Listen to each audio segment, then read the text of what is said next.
I think everyone takes Bangalore's case only because of our traffic situation. A part of the problem is that we view traffic as the problem in the city. Transport or the lack thereof is the problem in the city. Hi, my name is Robin. My name is Ankita Kumar. My name is Rishi. Tara Krishnaswamy. Hi, I'm Savita. My name is Chaitanya Kanuri. My name is Akriti Joanna, and this is Trash Talk.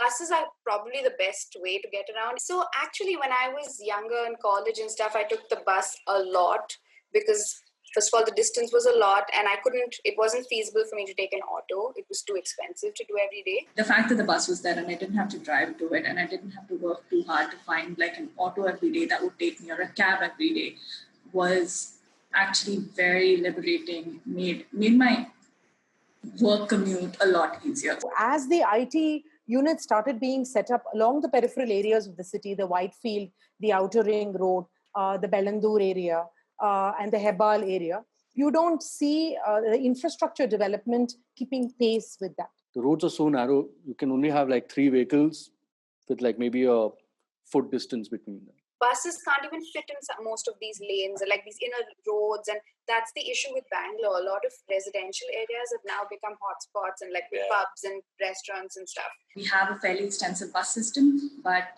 to get off one bus and to get onto the next bus, you're not sure about when that next bus is coming. The frequencies don't necessarily match, and you have to buy another ticket when you get into the second bus or when you get into the metro. The city has become really big, but the infrastructure hasn't changed so much, which is probably what's causing the worst traffic ever.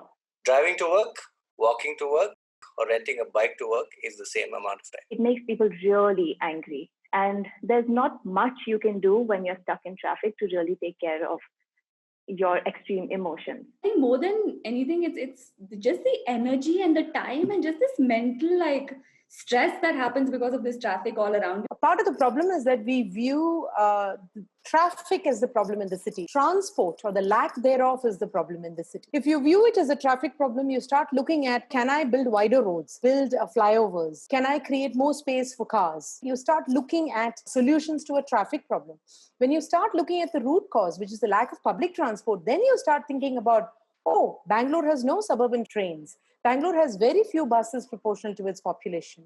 Bangalore has no other form of public transport other than buses. We have a metro for barely 20 to 40 kilometers in this city. The metro is more like a joyride, and it's also not that well connected. Even to reach the metro station, you have to take like an Uber, sometimes. So it kind of beats the purpose. Trying to take a public bus, a BMTC bus, it's just packed.